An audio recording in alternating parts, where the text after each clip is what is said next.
Hello and welcome to the Speakeasy Live Show, a higher level of education for the cannabis community. I'm your host, Chris Glue, and if you're choking right now, it's because you're not supposed to be smoking the pot brownies. All right, we got a great show for you tonight, and just sit back, relax, and enjoy the show.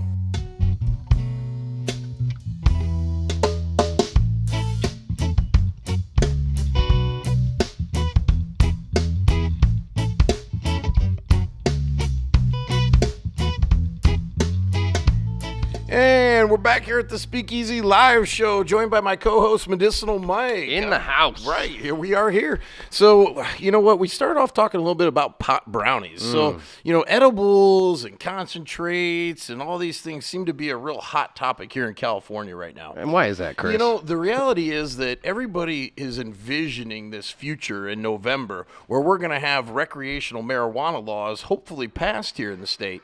And the idea is that people are starting to incorporate the theory that every kind of concentrate is going to be legal and available for purchase. Of course, it is, right? In a perfect world, that's the way it would be. You know, we can look at the Colorado model and the Oregon model, Washington. Many states have looked at it, but a lot of them have slowly kind of envisioned the idea of having concentrates and, you know, things that are created with butane and, you know, propane and alcohol. Those types of items, you know, in California are still illegal, okay, to manufacture because they involve chemical extraction. And nothing in the law that's coming out in November actually changes that.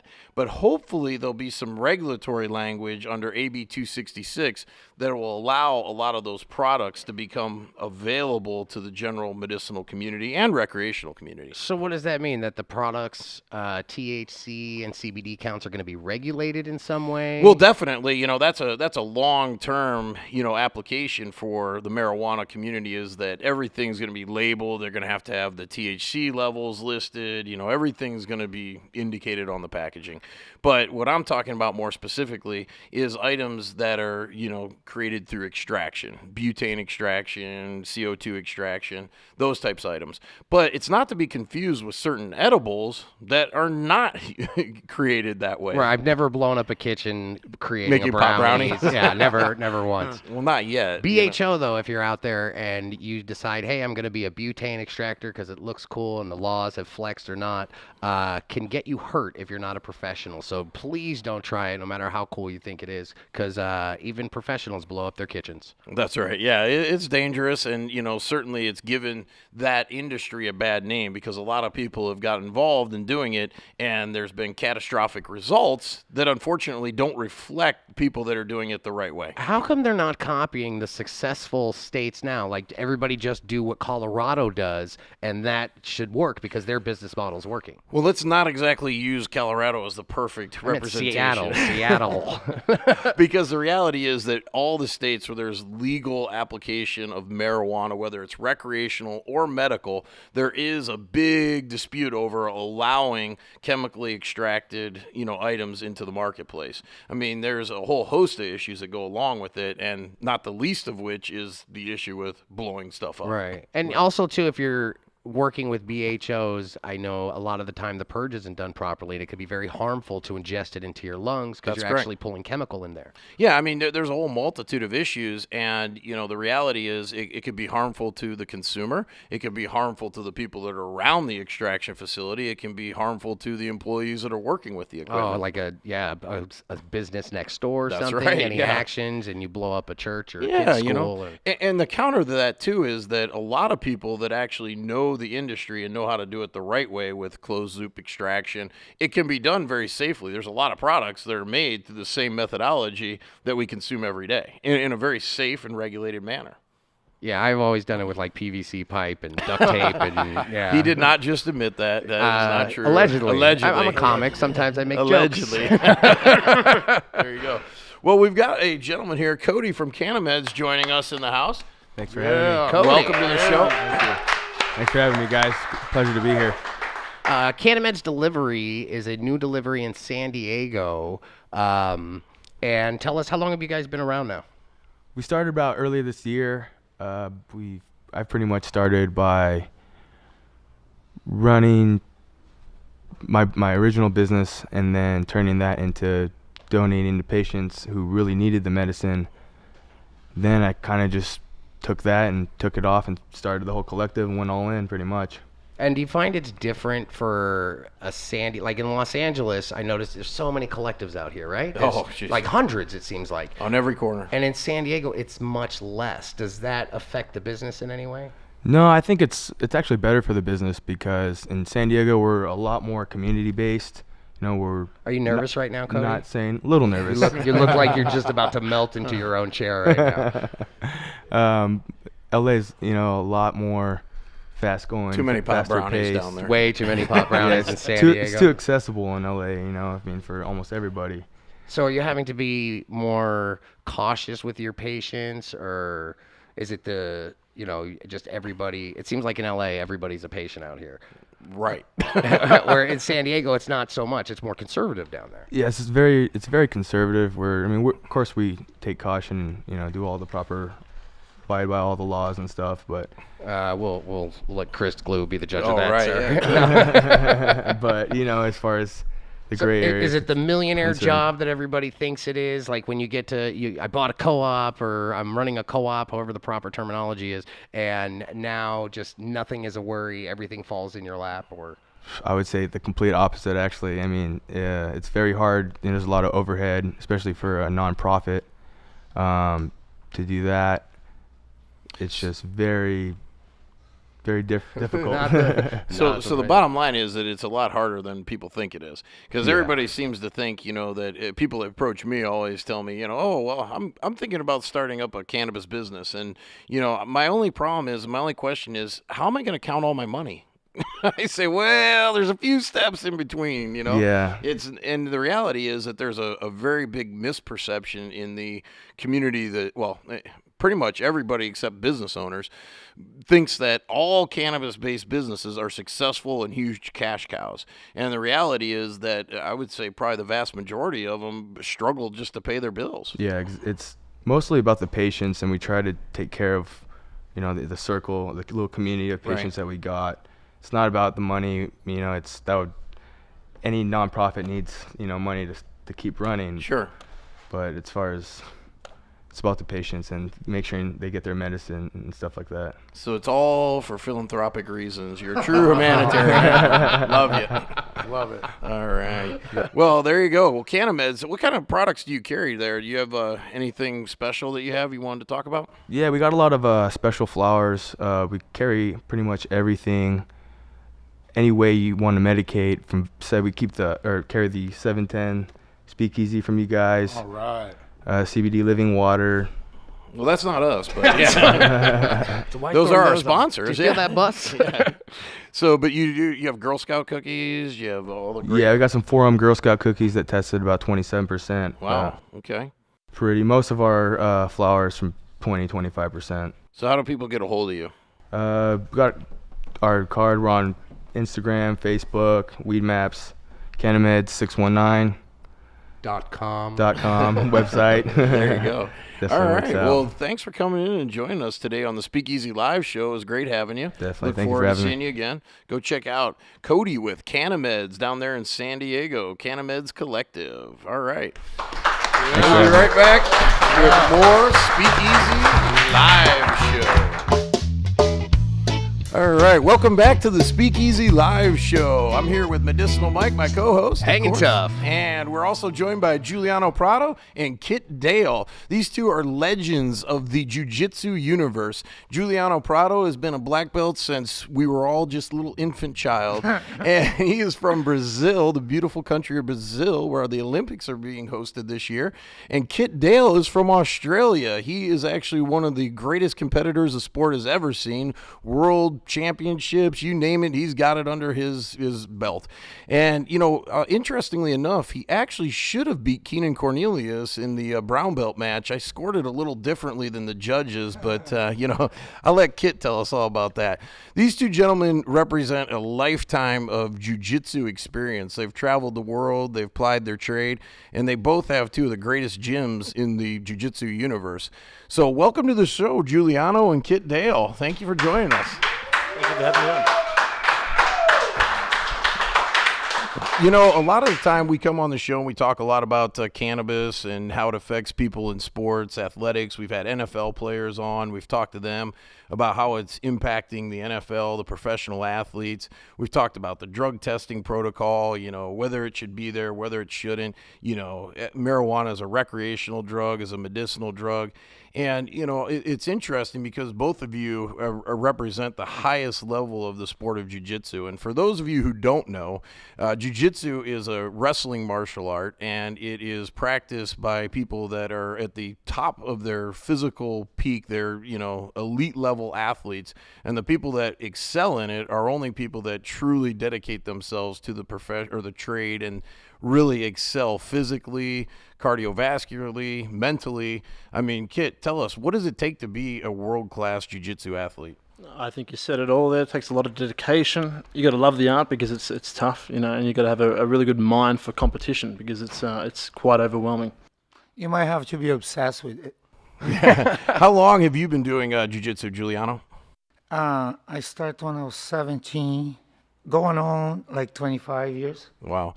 And I mean, between the two of you, you guys have competed all over the world. I mean, it's really a lifestyle. It's like the surfer guy, you know, these are the jiu-jitsu guys. And, you know, it becomes all about your nutrition, about your sleep cycle, about, you know, the training. I mean, it really is a lifestyle, isn't it? Yeah, it's a lifestyle. It's a good lifestyle, healthy and fun, and very fulfilled. I think you get sucked into it too, don't you? Because I started doing it for you know, to vent myself. I was playing Aussie rules football. Oh, okay. There we go. I thought it was ninjutsu. I thought it was ninjutsu. Sorry, I thought it would be ninjutsu. Just the eyes. That was off the record. I did do ninjutsu for about a year. You know that. I wanted to learn the nunchucks, but I was playing Aussie rules football, and I wanted to learn how to protect myself against bigger opponents because I was a small 18-year-old kid, and I was playing well, but the bigger guys started hitting me behind the play, so I wanted to learn how to protect myself. And then I got into it, and then slowly you get sort of sucked into the lifestyle. Well, that's great. Yeah, I fell in love on the first day. I got into it to recover from a car accident and like self-confidence and stuff like that. And I really thought they were going to a ninja class. You'll be just wearing the black outfit with your eyes out, and I was so excited. And when I got there, they were grappling, rolling on the ground. Yeah. And, No ninja stars or nothing, huh? No, No, smoke balls. No black robes, assassination attempts. disappointing. I saw the two guys rolling on the ground.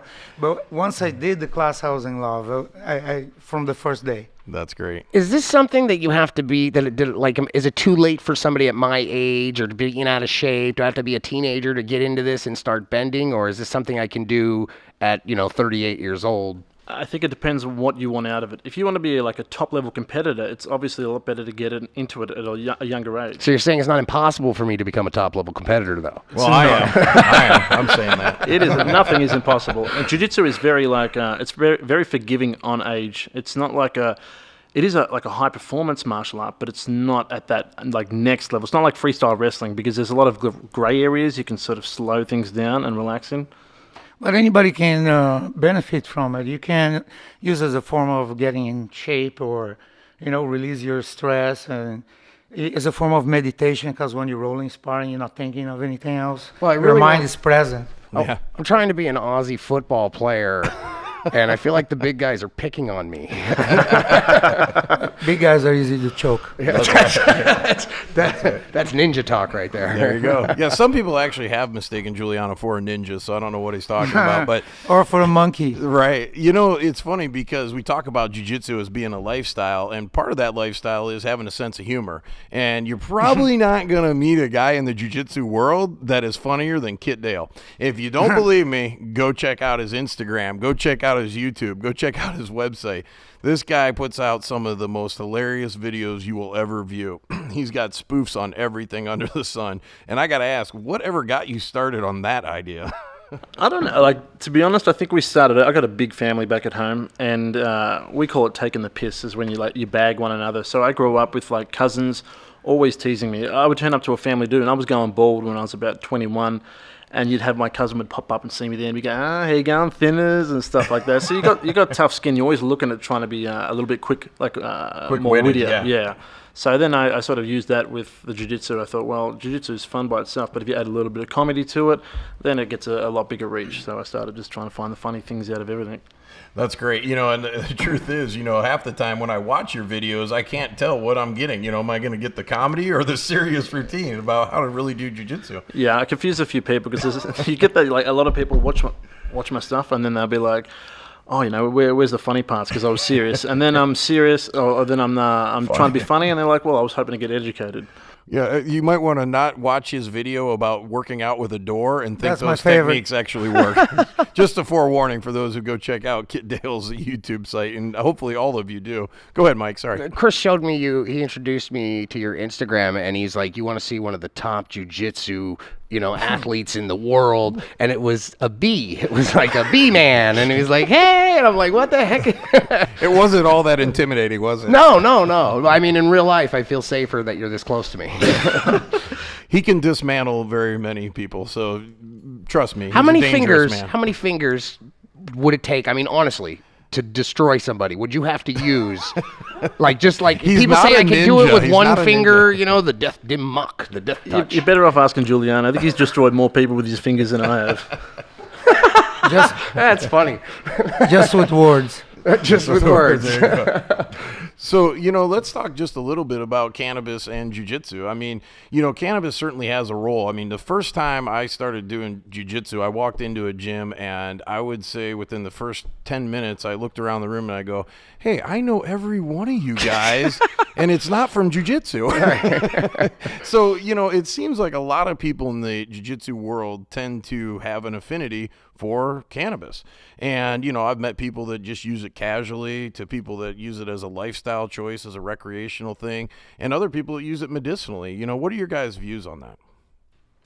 Well, grappling every day is very hard on the body. And if you can have access to a medicine that is less harmful than what's out there on the main industry, who wants to take an opiate every day to relax their body and be able to go to sleep? So it depends on, you got to be inside of training to every day grinding your body to know how hard it is to just, get it through. So I see that maybe the guys use for that, and it helps them to ease the load of the training. Right. And, recreationally, a lot of people say that it should be something that's tested for in competitive sports. And a lot of people say that, it's really not a performance enhancing drug, let people smoke if they want to. Do you guys have any opinion as to whether people that are competing in the top level competition should be tested for marijuana or not? You should get a bonus because it's harder. It affects your cardio, no doubt. You should get like fight of the night. He was a stoner. He dodged every punch. That's amazing. Juliano, would you feel more, let's say you're squaring up against an opponent and you know that your opponent has maybe eaten an edible that day or something. Would you feel like maybe more liable, or hey, I should take it easy, or any kind of deficiency coming out of them? No, I'd be happier. I mean, I'd be very happy. If the Diaz brother is the same, bro, you're not Right, yeah. you're not gonna change anything. Look, the They're worst so matches. used to it. The worst matches for me are the ones where they come out really hard. When you get someone it's really amped up or juiced up on steroids. So they don't test a lot for steroids in jiu-jitsu.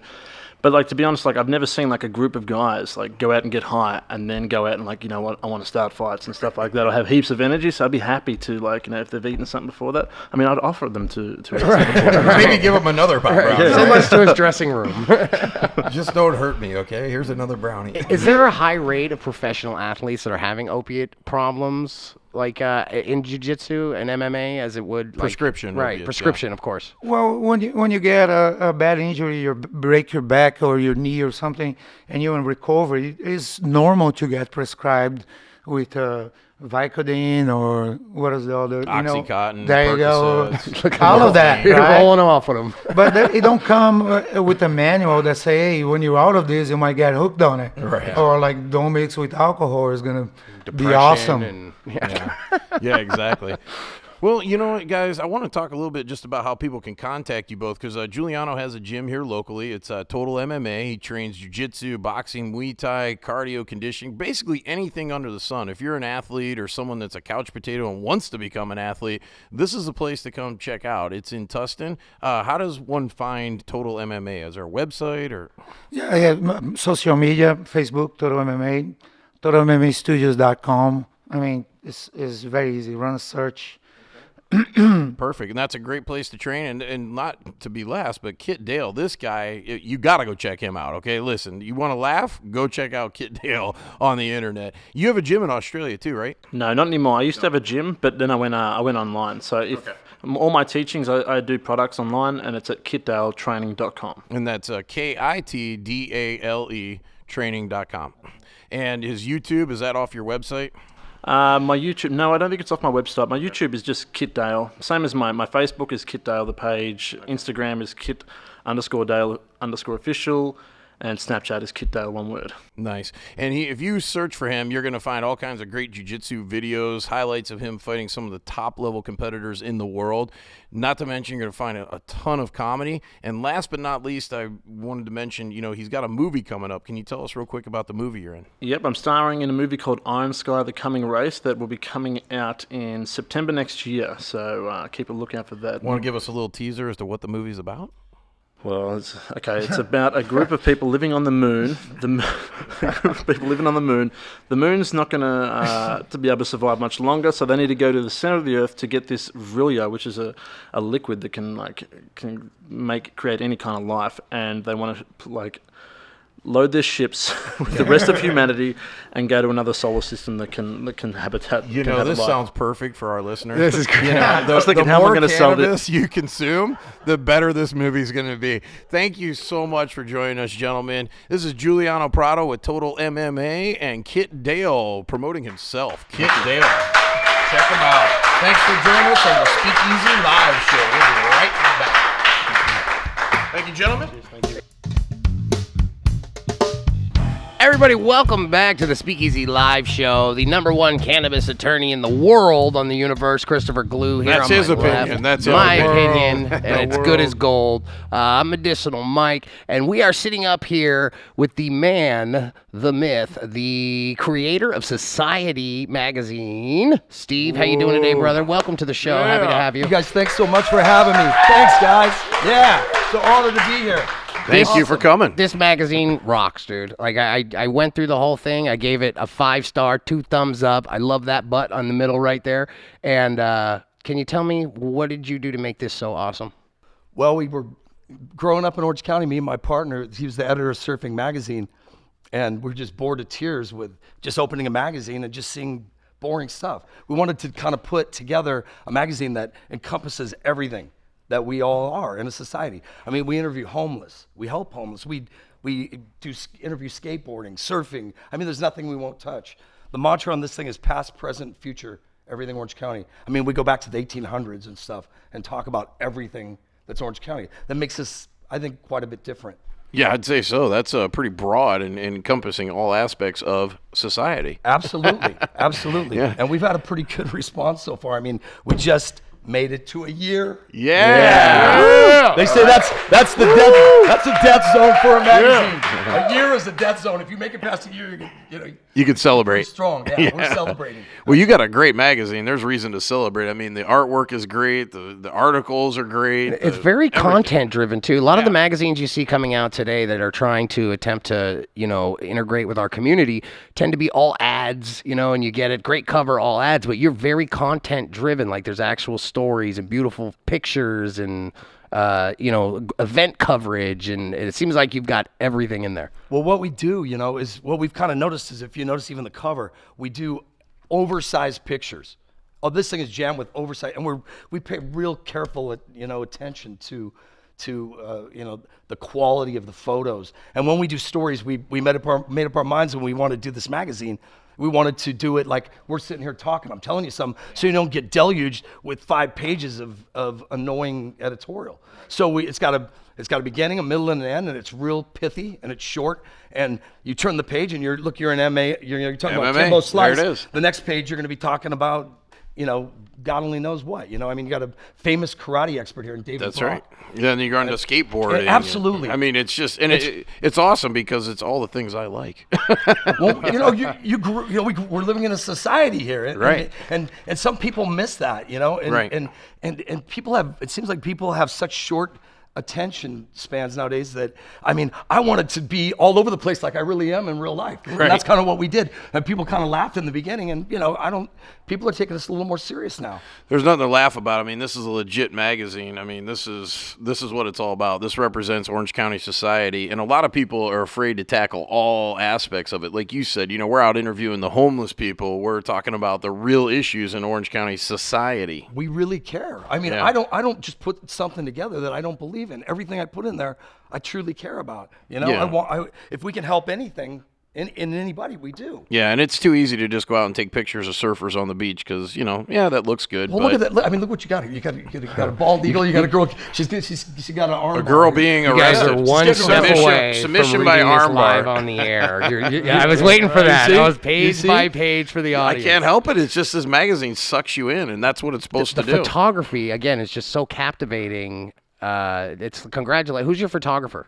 We have so many contributing photographers. Let's So start with many- the cover. Who did your cover here? The cover, David Weems. I'm telling you, he's the up and coming best skateboard photographer around right now, I think. And I was just lucky enough to meet him through Ray Bones. Is he which we on a skateboard when he's taking the pictures? Like, No, I hope he's- not. that No, would I be think, so cool though, right? Like think- they go down together on the ramp. I think he's very high, and he just, like that picture right there, he just kind of went, oh, and then he went back and went, oh, I got it. And I saw that picture and I go, I'm putting that damn thing on the cover. That's a beautiful picture. Yeah, and it's gorgeous. And then recently, we've just added legal medical cannabis. Yeah, I saw that. Dispensaries in There were some legal medical marijuana dispensaries in there, and that's great. I mean, I think that's something that needs to have representation in Orange County society. Absolutely, and it means so much to me. I mean, just make a brief story. You guys, none of you people. This is a realize- great story, actually. Please tell I us. survived 2002 Indonesian nightclub bombing, the Bali bombing, and me and my best friend Steve Webster were on a surf trip, and then one of our Indonesian friends, and we happened to belly up at a bar next to one of the biggest car bombs ever made. I was like 20 feet away from it, 2,500-pound car bomb, and there was actually, when the van pulled up, there was two guys in it. One guy jumped out and was yelling, and it caught my attention, and he went across the street and blew himself up right in front of me. And so I lost most of my hearing and inner ear balance and stuff like that, and some of my eyesight. And then about 15 seconds later, the guy hit the switch on the bomb, so on the car bomb. So yeah, it was really crazy. So for me, this was 2002. I've gone through. I got to tell you, man, I relate so hard to soldiers and people that have post-traumatic stress, and like I've been so damaged from post-traumatic stress that I basically had to take opiates and stuff, Ambien and stuff to go to sleep. And finally, when I was younger, I smoked a lot, but finally I started to do medical cannabis, like CBD. Therapeutically, yeah. And it helped me. So for me to combine this, all that we are, with that, and help people get their medicine, it's really something that's really important to us. That's great. That's great. Yeah, and I mean, that story. I mean, there was an entire rugby team was killed in it. I mean, I don't remember exactly how many people died. 202 Yeah. people, Oh, wow. including my best friend, and majority of them were Australians. Yeah. And, Yeah, the truth is that a lot of people don't know this, and people that are in the surf community certainly do, and those that like to travel. But Bali is probably about one of the most peaceful places on earth. So for it to be the target of a terror attack was mind-boggling. I know it was strange when we left. There was a warning that they were closing embassies, and I was like, so? And I had some friends. I've never been on a trip where people are kind of going, hey, I'm kind of nervous for you. And I was like, little did we know, I'd go up and sit right down next to the biggest car bomb. It was harsh, but I mean, you can get through anything, and and this medical thing has really helped me get off all the bad stuff that I was doing. That's awesome. So you're a survivor, and clearly your magazine's a survivor. You made it past the 1 year mark. Yeah. And this thing, I'm telling you, is gonna keep going. This thing is a staple now. It's really made its way through. Well, with the kind of positive energy that you have, I can't see that it wouldn't be a success. And the quality of the magazine, I think Mike would agree, is I love it. 100%. If you believe, you can achieve. That's right. That's right. Don't compromise quality, and there's no compromise here. No, we at will. all. We will not. I mean, look at the cover on that thing. beautiful. It's for real. Let me ask Steve real quick. When you're somebody who obviously you have PTSD, which is why you Through the identify. roof. Through the roof. What is the difference when you're using cannabis to treat it as opposed to, let's say, pharmaceuticals? Well, sleep is one of the worst things in panic attacks. There's, you get flashbacks and stuff like that. So in the day, if I do a little dropper in the day, it calms my panic attack instead of, say, like I don't know what the hell they give you. They had some Vicodin or whatever, Xanax. And then it would get to a point where I would literally have to unplug my brain at night, and that's why I took Ambien and stuff like that. The difference is there's no hangover, and you're calm. Your blood pressure stays down, and it's night and day. I mean, how bad are those pharmaceuticals for you? It's like I was going, how the hell am I going to get off this stuff? It's a savior. It really is. Well, that's a ringing endorsement if there ever was one. Ladies and gentlemen, you got to go out and check out this magazine. It's called Orange County Society. Where can people find Orange County Society? We are in hundreds of places. We cover all of Orange County. We cover from Riverside border all the way to Long Beach to San Clemente. We're in if you say you went to Chronic Tacos or you went to Bonsai Bowls, or we're in MMA, we're in everywhere. We're everywhere. Coffee, anywhere we can drop it, we're there. Are you guys online? Oh yeah, we OrangeCountySociety.com, Instagram at Orange County Society, Facebook / Orange County Society. Oh, perfect. All right. Well, there it is. Check it out. OrangeCountySociety.com and Instagram at Orange County Society. Well, thanks for joining us. It's been a pleasure. We'll be right back with more of Speakeasy, the live show. Thank you guys. That means so much. Ladies and gentlemen, our next headlining comedian guest, you've seen him on VH1, Showtime, and Fox. Welcome now to the Speakeasy live stage, Mr. Bruce Jingles. Bruce. Thank you. Thank you. I just recently watched a documentary on cocaine because that's how I watch all my documentaries.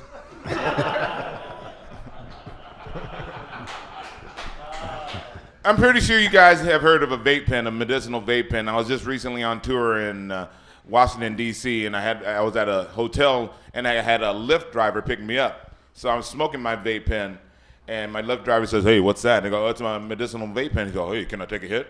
I go, "Sure, take a hit." And he takes a hit, hands it back. I start hitting it again. He goes, "Hey, can I have another hit?" He goes, "Sure." Give him another hit. Next thing I know, my Lyft driver had to call Uber to pick us up.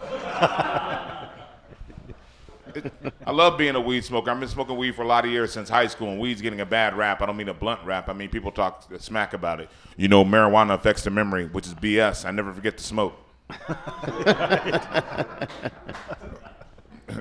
They say marijuana makes you stupid. I think it makes you smart. I've been smoking weed since high school. In high school, we had what's called off-campus lunch. That's where you can go off campus, smoke weed, eat, then you had to come back for some reason. So after lunch, I had intermediate math, came back lit one time. We had to take a test in fractions. One of the questions on the test was, what's the difference between a quarter and an eighth? I wrote $50. 2 days later, my teacher gives me the test back, written in red. It says, "See me after class." I was like, "Oh, I'm in trouble," right? So after class, I go to my teacher. "Well, Mr. Galvan, am I in trouble?" He's like, "No, I just want to know where you get your weed from." I get my weed exclusively from white people. I'll tell you the 2 reasons why. When you get your weed from white people, they'll let you try it before you buy it. You can't get that from black people. You got to smoke us out with the stuff you just got from us. That's called reneging. Number 2, white people have cool, magical names for their weed, like Chronic, Kush, Purple Urple, Juicy Fruit, Trainwreck, Northern Lights, Green Crack, Purple Horseshoes, Obama. Yeah, there's an Obama strain out there. Yes, sweet cannabis. That's right, it's a high-class show here tonight. Like before the show tonight, I stopped by my friend's house. His name is Josh, white guy, obviously, right? Knock on his door. He's like, hey, Jingles, what's up, dude? I grew some new stuff. He's a pot grower, right? So we go in his backyard. He's like, hey, dude, I grew this myself. Check it out. Yeah, it's a hybrid. I got a cool name for it. I go, yeah, what do you call it? He's all, dude, I'm going to call it fuck, dude. Why are you going to call it that? He's all smelling like, fuck.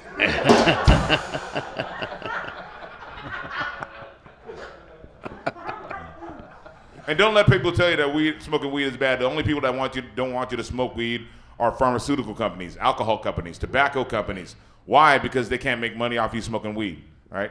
They have all this propaganda about weed. Like, think about it. What's the worst thing to do on weed? Stop at a green light? Okay, if you didn't get that, you should not be driving tonight, okay? I was in Wisconsin a few weeks ago, headlining, and this guy comes up to me after the show. He's like, hey, Jingles, you're hilarious, man, but you smoke too much weed. That shit'll kill you. I go, look, let me tell you something. If you can find a single person that's died from smoking weed, I'll find you a black person that's been attacked by a shark.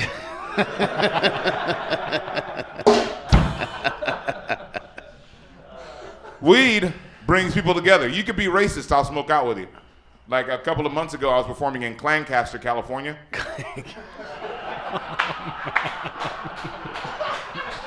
And I swear to God, I'm 6'5", right? After a show, this big Costco-sized skinhead popped out, right?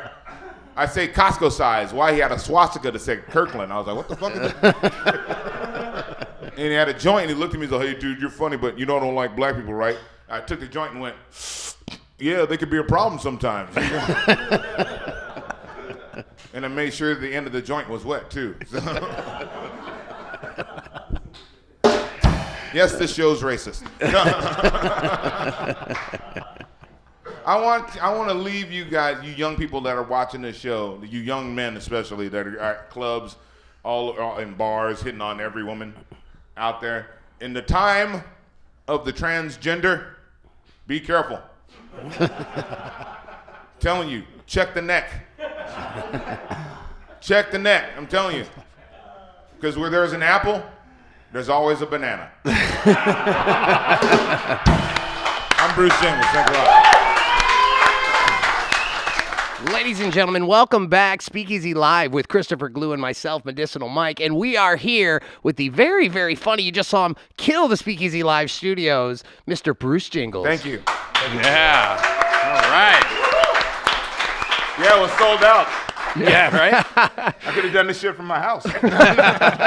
No, this is fun. It's a nice set and everything. Everybody's nice. He's dressed nice for the thing. I did that just for you. I knew you were coming. And you're wearing a cop. That's right. Sheriff thing. That's right. We're going to arrest you later. Oh, hell no. I knew this was a setup. Bring his ex-wife out. Come on now. Oh, hell no. That bitch. Bruce, you've been headlining shows. You're literally one of the first cannabis comedians. People don't realize you've been in the game. When did you start comedy? 16 years ago. Yeah, that's forever. I think George Carlin is the first cannabis comedian. George Carlin. Well, you're not Carlin, the Richard. first, but Well, you're one of the new first. breed. And you're still here right now. And I don't mean in the world of the living, but you're still here perforing as a headlining That comic. too. I'm a 46-year-old black man. You're lucky I'm here.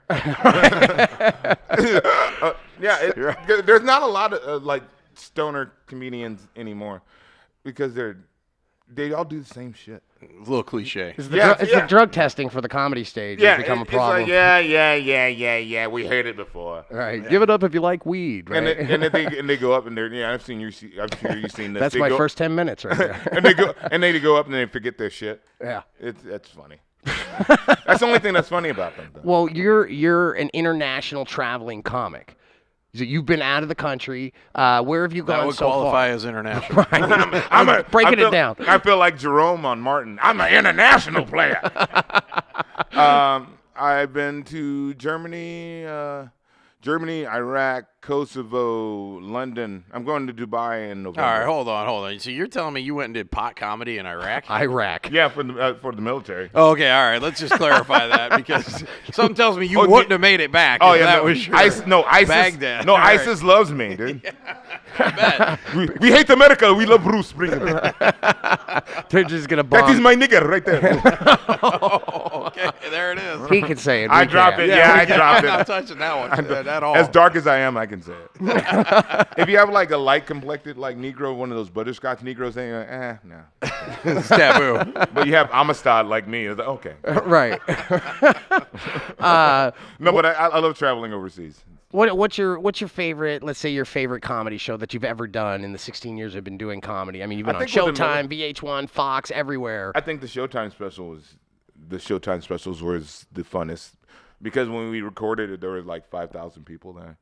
Much like here. Yeah. We're like one or two off of that. 2 digits. It doesn't stop, folks.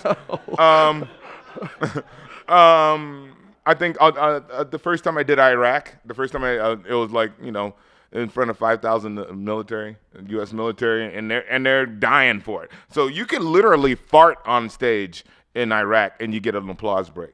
So you can't fuck it up. Yeah. Right. Just make me can laugh, I cuss damn it. on this show? No. Yeah, all day. Go for it. Okay, I was just making sure. Like, Jesus Christ. No, not Leave at it all. to There's children watching. Yeah, I'm sure there are. Your kids. Yeah, but I think that the specials for the military, those are my favorite shows. I love to perform. You know how it is when you can just do a bar show and then you come up with a new 10 minutes out of stuff you've been dishing around for 2 years. Did you get any new material out of this show? Yeah. There it is. And where can we go next to hear that material? You can check my website, brucejingles.com, BruceJing. Yeah, because some people can't spell. You know That's that, right? Jingles. You can sing that to John Jacob Hingerheimer Schmidt. His name's my name too. People think that's a fake name. That Jingles, Bruce Jingles, it's my real name, and I'll tell you the story. Uncle Bruce is gonna tell you a story. Everybody gets sit on the ground, Indian style. Come on, around children, the table. come here. Come here, children. My great-great-grandfather was a freed slave, and when slaves are freed, they had the option of taking their former master's surname. His surname would have been Edwards, but he chose Jingles because he thought it sounded like he had money in his pocket. And it's very posible. I like nice it. Stuff. See, I like it. I like he it. even did Jebediah see, Jingles. See, he even did the white guy laugh. We can laugh at that, right? yeah. We can. I think That we can. one's That's kosher. good. That's That not one's a name, but that's a true story. That's not a name, that's a curse. We've been broke ever since. So your real last name should have been Empty I Pockets. know should have been Empty Pocket. I've been rich. I'd own the Speakeasy. There it is. Do you attribute your comedy style to anybody that had come before you? I think I think you're a liar if you're a comic, and you're a liar if you don't say you take something from the people you've admired. Well, I mean, Like is there styles. anybody in So particular? you've taken nothing from Medicinal Mike, is what you're saying. None whatsoever. No. Not yet. I'm my fingers are crossed. Well, I mean, you adapt a cadence. I think you can adapt a cadence from certain comics. You like Pryor, Williams, or Whoopi Goldberg. Like the certain cadence, or Chappelle. Like each comic has a different cadence. Like Chris Rock's cadence. Every time, sometime. And wow. That's the best 3-word Chris Rock impression I have ever heard in my life, right there. Thank you. While Chappelle's is, let me tell you why these things happen. And it's just how you deliver a joke. It's just like I was talking in the green room, and someone said, "Well, you like Seinfeld?" I go, "Yeah, Seinfeld's a brilliant writer, but it's his cadence that makes it unique." Does that make any sense? That makes If you're perfect from sense. the East Coast. Yeah. No, I mean, timing is everything, Yeah. especially when you're trying to be a comedian. That's what I think Donald Trump is. Yeah, he is a comedian. No, he's a bad comedian. He's a very bad comedian. But I get the joke. It's all in. It's all in the delivery. He's a bad comedian telling a joke we all know, but it's delivered poorly. Punchlines when he becomes The president. punchline is horrible. That's a punchline for you, Mike Boris. Yeah. Oh, not my real name. I told your secret identity, but No, it's scary times, man. We need to smoke weed right now. Amen to that. Well, listen, we're about to wrap this little segment up, so thanks for joining us. Everybody, give it up for Mr. Bruce Jingles. Right. BruceJingles.com. And this is a Speakeasy Live show, and we'll be back right after these messages. And when they say live, it really is live. It's live from our sponsors. Hi, Laura. And welcome back to the Speakeasy Live show. We're here with Benji Cooper, who's going to tell us a little bit about the news today. All right, well, residents in Massachusetts will have the opportunity to vote this fall on a statewide ballot initiative to legalize and regulate the sale of adult use of recreational cannabis. The Secretary of State's office confirmed last week that the campaign to regulate marijuana like alcohol had gathered enough and submitted enough signatures for the measure to qualify for the vote in November. The Regulation and Taxation of Marijuana Act, or Question 4 on the ballot, would permit adults to cultivate up to 6 plants and possess up to 10 ounces for personal use. Previous ballot initiatives approved by Massachusetts voters have decriminalized marijuana possession and legalized the use and dispensing of medical marijuana. Massachusetts now becomes the 9th state in the U.S. to place a marijuana initiative on the November 2016 ballot. Well, like I say, November 2016 is going to be huge. I mean, obviously we got that little presidential election coming up, but so many states are engaging in the marijuana conversation and putting it to the voters. Not to mention tons of local municipalities within those states that are putting it to the voters to decide local ordinance issues. So this would arguably be probably the largest voter, turnout for cannabis-related issues in the history of cannabis-related issues. Hashtag Weed Lives Matter.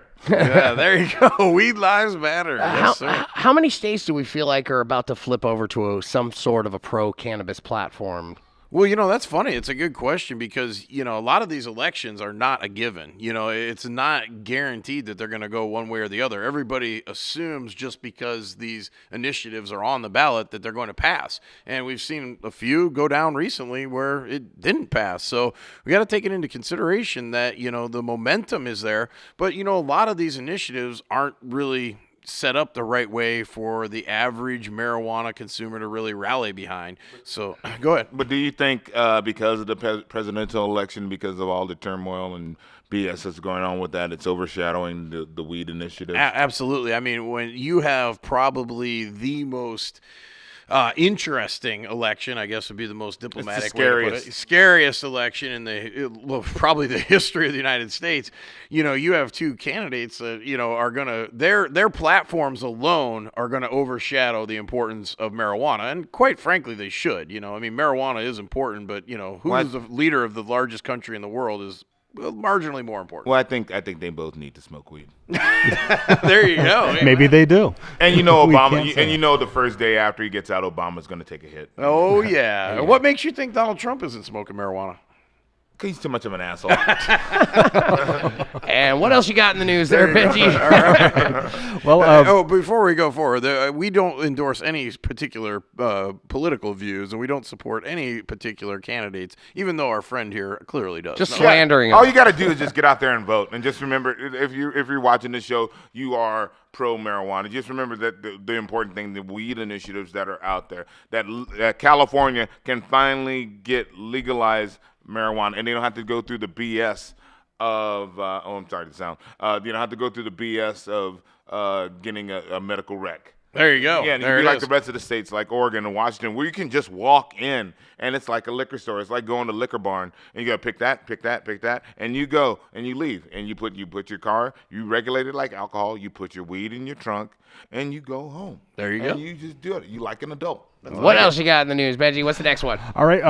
Researchers in La Jolla, California, have published a new study in the Nature Partner journals that shows that tetrahydrocannabinol, or THC, helps stimulate the removal of toxic plaque, as well as block inflammation in the brain, which causes damage to neurons.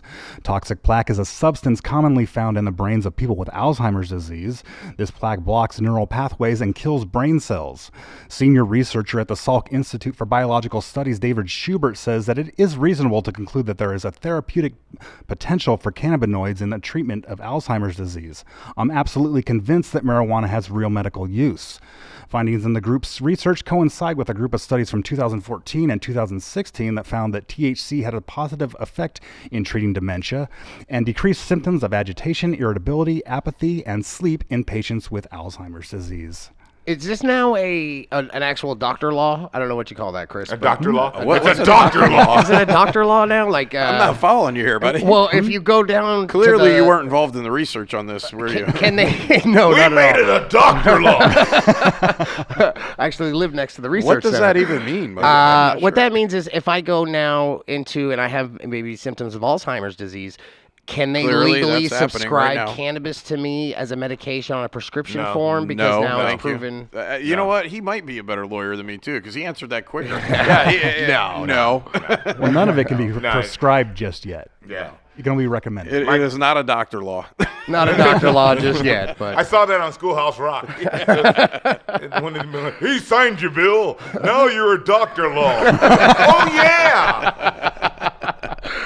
But I think I am my grandfather suffered from Alzheimer's, and it was crazy. My grandmother thought of this years ago in my teens. I'm 46 now. She was putting my weed in his food. And I was like, why would you do that? He goes, so he can shut the fuck up. And it worked. And he was clear. He was lucid. He wasn't crisp. But he was lucid. Better. I think it works. I think it The works. THC was dissolving the plaque in his brain then. Yeah, Clearly. and then get the plaque in his teeth though, because he had those in a jar. what else you got in the news, THC Benji? toothpaste. Well, late last month, a local company in the town of Hugo, Colorado, was attempting to calibrate its employee drug test kits with tap water, but the tap water was registering positive for THC. Officials from the town's public works department and state investigators were dispatched to test the water supply and discovered that there were signs of tampering and forced entry at one of the wells that supplies drinking water to the city. While the situation was being investigated, the town pool was closed down for the day, and the town's 740 residents were advised not to drink water from the tap. The town also handed out 2,500 bottles of water. But after a full testing by the Colorado Bureau of Investigation, officials concluded that there was never any THC in the water supply at all, and earlier results have been false positives, though the Lincoln County Sheriff's Office is continuing to investigate the signs of tampering at the municipal well. Yeah, so they're saying, don't drink the pool water. So this is I think that's a issue good of, idea in general. You know. Yeah. Right. Yeah. You know who I blame? I blame CBD living water. Yeah. That's what they did. They tapped the well, and that's how they came up with this supply. No. There it is. They got faulty test kits. Yeah. Is the problem. Yeah, people were, people were sending me stuff like, hey man, you might want to go to Washington. They got weed in the water. I was like, I gotta go get booked. Well, wouldn't they, if they tested it for THC, wouldn't the logical thing to do would be to lie and say it was never there at all, man? No, and just kind of move it forward instead of saying that our entire water supply was contaminated, quote unquote. No, I want to know is who decided to test it for THC. That's right. Yeah, right. Well, it was, Who that take it? Hey, that water tastes funny. well, the company was calibrating their THC. drug test kits. Yeah, right. Somebody picked up on it. Yeah, somebody got it. But they thought it was funny because Hugo, the town, doesn't have any marijuana cultivation. There was no marijuana businesses anywhere near the town. Allegedly. So, Allegedly. allegedly. The one town you can't find cannabis in the United States. Yeah, but it's Hugo. the meth capital of Washington. Oh, hey. Hopefully not. Hopefully not. Well, that was it for the news today. Thank you for joining us, Benji. Thank you for Absolutely. coming in, sir. Always so a pleasure. And Thank you so much. We'll be right back with a little more Speakeasy live show. Bye, everybody. All right. Thank you for joining us on the Speakeasy live show. Thank you to our awesome producer, Kay. Yeah, she rocks. Thank you to my co-host, Medicinal Mike. Who else do we need to thank out there, Mike? Name them all out. The entire staff at Speakeasy Live, thanks to CBD Living Water, Apollo Sun, Rocks. There it is. Weed Maps. That's right. The Reserve. The Reserve. Super Clinic. 2 great legal clinics in Santa Ana. Go check them out. And of course, thank you to our band, the Cartoon Cowboys.